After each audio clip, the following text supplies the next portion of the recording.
Error handling and debugging.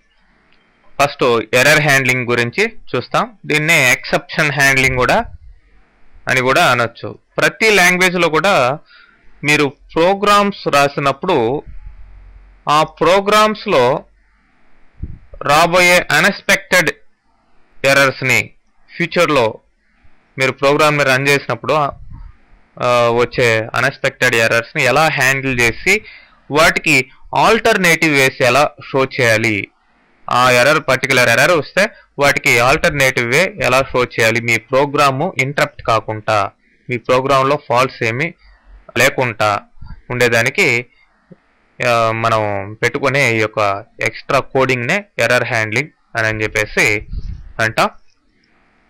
అంటే ఇది జనరల్గా రాసే మనకు కావాల్సిన కోడింగ్కి ఎక్స్ట్రాగా ఈ ఎర్రర్ హ్యాండ్లింగ్ ప్రొసీజర్స్ని అప్లై చేస్తాం అన్నమాట.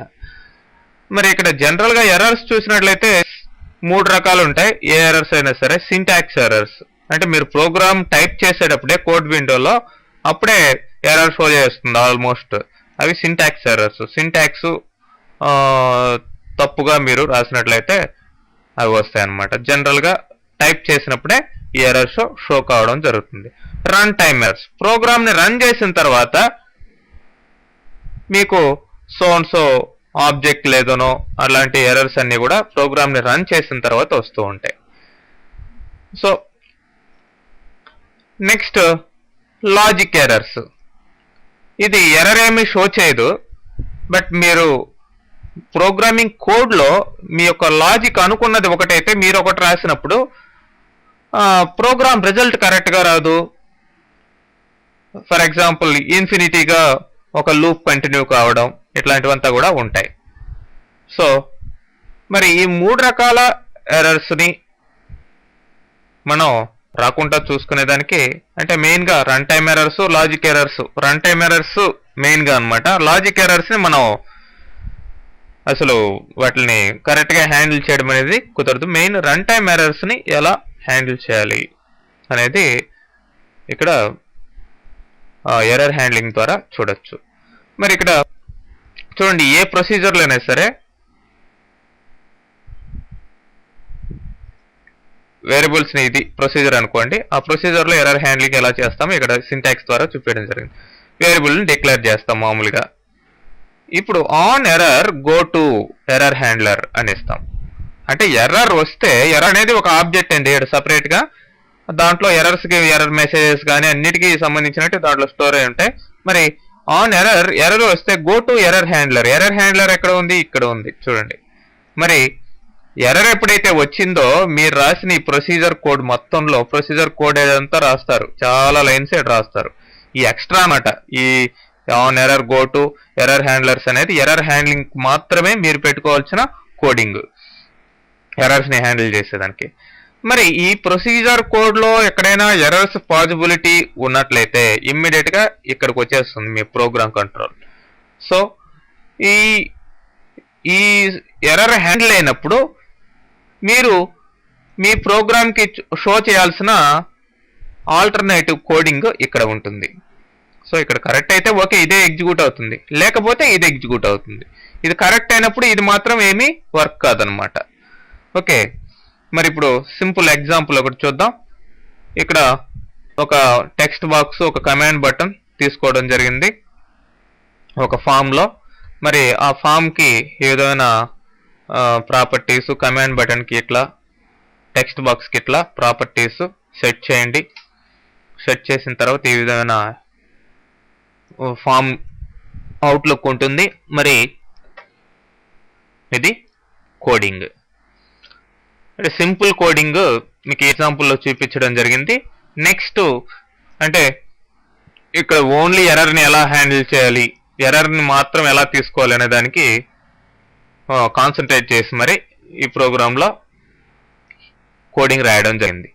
నెక్స్ట్ మీకు రాబోయే ప్రోగ్రామ్స్లో అంతా కూడా చాలా వాటిల్లో ఎర్రర్ హ్యాండ్లింగ్ ఉంటుంది. అంటే వాటి ఏం వేరు, వాటిల్లో ఆ ఎయిమ్ని మీరు రీచ్ అయ్యేటప్పుడు వచ్చే ఎర్రర్స్ని ఎలా హ్యాండిల్ చేయాలనేది అక్కడ ఆ సిచ్యువేషన్లో ఎర్రర్ హ్యాండ్లింగ్ పెట్టి ఉంటాం. మరి ఇప్పుడు చూడండి, ఈ టెక్స్ట్ బాక్స్ ఇది కమాండ్ బటన్. ఈ కమాండ్ బటన్ క్లిక్ చేయగానే ఫస్ట్ ఏం రాసాం మనం, on error go to error handlers. అంటే ఎక్కడైనా ఎర్రర్ వస్తే ఇమీడియట్గా ఎక్కడికి రావాలి, ఇక్కడికి రావాలి. సారీ, ఎక్కడ ఎర్రర్ హ్యాండ్లర్ ఎక్కడ ఇచ్చాం, ఇది ఎర్రర్ హ్యాండ్లర్ ఇక్కడికి రావాలి.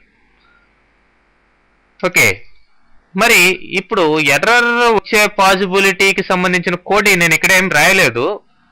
వాంటెడ్గా ఎర్రర్ని రైట్ చేస్తున్నాం. ఈఆర్ఆర్ అనే ఆబ్జెక్ట్ ద్వారా, ఈఆర్ఆర్ అనేది ఎర్రర్స్ని మెయింటైన్ చేసే ఆబ్జెక్ట్. ఈఆర్ఆర్ రైజ్ టెక్స్ట్ బాక్స్లో మనం ఏమైతే కోడ్ ఇచ్చామో, ఏదైనా ఎర్రర్ నెంబర్ ఇచ్చాము అనుకోండి, మనం ఇక్కడ తీసుకునే టెక్స్ట్ బాక్స్లో ఆ ఎర్రర్ని రైట్ చేసి ఇక్కడ ఎర్రర్ని హ్యాండిల్ చేస్తుందన్నమాట. సో రైజ్ అనగానే ఇమీడియట్గా ఇక్కడికి వచ్చి ఈ వర్క్ అవుతుంది, ఎర్రర్ హ్యాండ్లర్ కింద ఉండే కోడ్. సో తర్వాత ఎర్రర్ క్లియర్ అన్నాం. Okay, exits. ఇప్పుడు ఎర్రర్ హ్యాండ్లింగ్లో ఏం చేసాం, select case MSG box error number, ERR of error number. Error number ఏదైతే వచ్చిందో దానికి సంబంధించిన మెసేజ్ని డిస్ప్లే చేస్తుంది ఈఆర్ఆర్ ఆఫ్ అనేది. సో మరి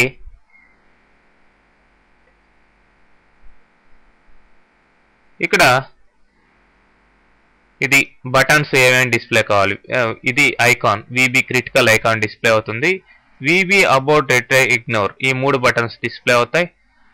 పైన టైటిల్ దానికి ఆ మెసేజ్ బాక్స్కి ఇది వస్తుంది, ప్లస్ ఎర్రర్ నెంబర్ కూడా వస్తుంది. మరి ఇప్పుడు మనం అబౌట్ క్లిక్ చేసామా, రీట్రై క్లిక్ చేసామా, ఇగ్నోర్ క్లిక్ చేసామా అనే దాన్ని బట్టి ఈ సెలెక్ట్ కేసులో ఉండే ఇవి వర్క్ అవుతాయి. అబౌట్ క్లిక్ చేస్తే ఎగ్జిట్ లైన్, ఎగ్జిట్ లైన్ అంటే చివరికి వచ్చేస్తుంది కోడ్, ఇక్కడికి వచ్చి ఎగ్జిట్ సబ్ ప్రోగ్రామ్ క్లోజ్ అయిపోతుంది. రిట్రై అని ఇచ్చామనుకో, రిజ్యూమ్, మళ్ళీ నెక్స్ట్ పాయింట్కి వెళ్తుంది. విబి ఇగ్నోర్ అన్నాం అనుకోండి, రిజ్యూమ్ నెక్స్ట్. ఓకే, ఈ విధంగా మనం ఈ కోడ్ రాసాం. జస్ట్ ఎర్రర్ హ్యాండ్లింగ్ మాత్రమే ఇక్కడ చేస్తున్నాం, నో అదర్ ఎయిమ్ అనమాట. జస్ట్ ఒక నెంబర్ ఎంటర్ చేస్తే ఆ ఎర్రర్ మెసేజ్ని ఎలా చూపించాలి, ఈ ఎర్రర్ ఆబ్జెక్ట్ ఎలా వర్క్ అవుతుంది అనే దానికి. చూడండి, ఏదైనా కోడ్ ఇవ్వండి, error code, generate error click చేస్తే మనం వాంటెడ్గా ఎర్రర్ని రేజ్ చేస్తున్నాం అన్నమాట. చూడండి, ఎర్రర్ యొక్క మెసేజ్ డిస్ప్లే అయింది. Application defined or object defined error అని సంథింగ్ వచ్చింది. 3 బటన్స్ ఉన్నాయి. అబౌట్, అదే రిట్రై, రిట్రై అంటే అక్కడ సేమ్ అదే వస్తుంది. ఇగ్నోర్ కామ్ అయిపోయింది. సో ఇదే ఏమి ఇవ్వలేదు అనుకోండి, invalid procedure call or argument. Okay, అంటే ఇక్కడ ఆర్గ్యుమెంట్ ఎర్రర్ నెంబర్ ఏమి ఇవ్వలేదు కాబట్టి ఎట్లా వచ్చింది.